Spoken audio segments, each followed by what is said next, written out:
Asalaamu calaykum waraxmatullaahi tacaala wabarakaatu asxaabtay walaalaha dhammaan igu xiran aad baan idin salaamay bacda salaan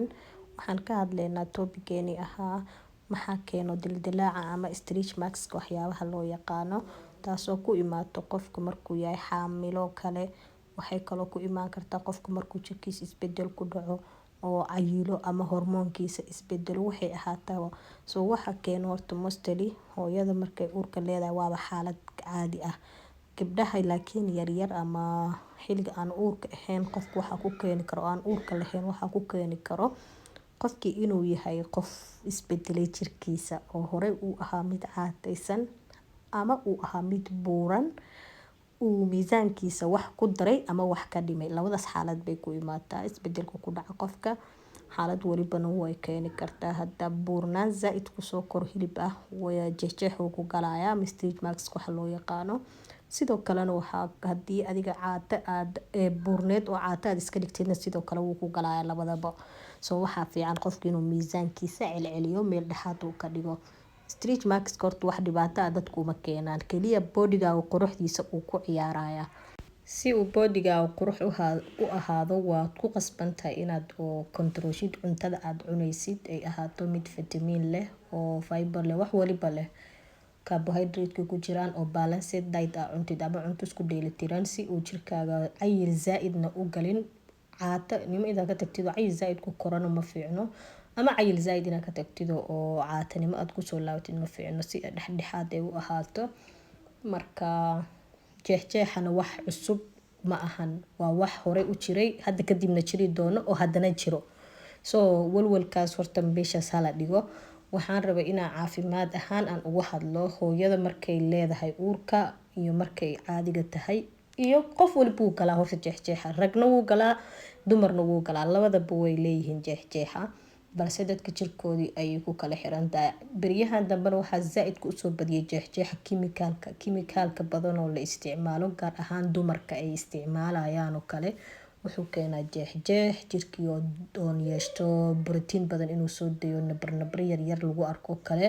marka oil badan baa jirka kasoo baxayo kimikaalkan ama kareemada la isku cadeeyo waxaa wanaagsan in la iska dhaafo intaas waxaa ugu dulbaxaya inkastoo mowduucaas hadda aanan ka hadlaynin si guud ahaan baan u maray marka qaybta aan ka hadli rabo waxay tahay hooyadan uurka leh hormonalkeedii isbedelay jirkeeda dhan baa isbedelo change baa ku dhaco isbedelkaas imaanayo kale wax badan baa u faa'iido u tahay sida in caanihii diyaarsamaan unugii inuu helo nutrition badan meesha ku jiri lahaa wixii dhan isbedelkaas jirkeeda ka dhacayo sababtoo ah waa warshad wax soo saarayso kale manufacture baa la sameynaya soo taa waa iska normal sidee marka ugu hortagi kartaa jeexjeexaasi meelaha uu galo badanaa waxaa kamid ah caloosha waxaa kamid ah sida normalka ah qof waliba meeluu jeexjeexa ka galo horta waa caloosha iyo cajaraha iyo garbaha meelahaas unbuu galaa marka intaas hadii adiga aad la dagaalantid waad ka hortagi kartaa laakiin waxay u baahan tahay la dadaal iyo juhdi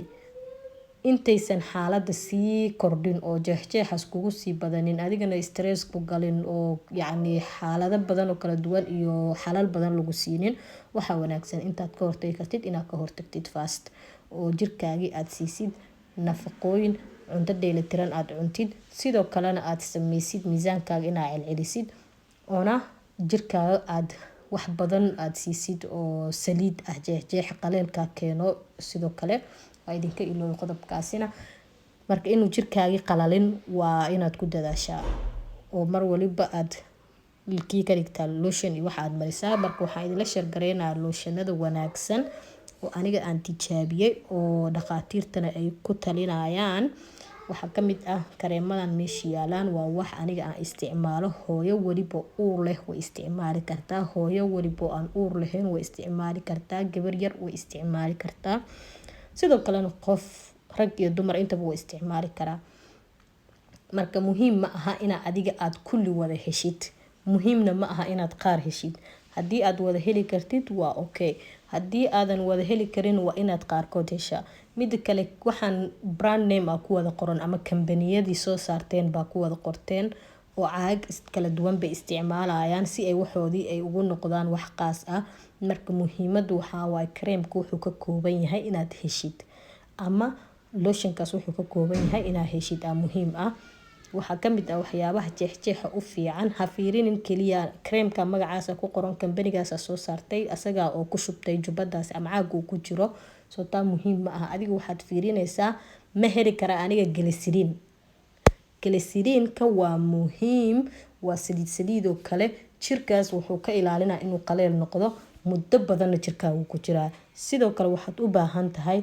kareemada ka samaysan cocoa butterka, kambanigay doonaan ha ahaadaan ama raqiis ama qaali, waxa adiga awoodaada ah bay ku xiran tahay.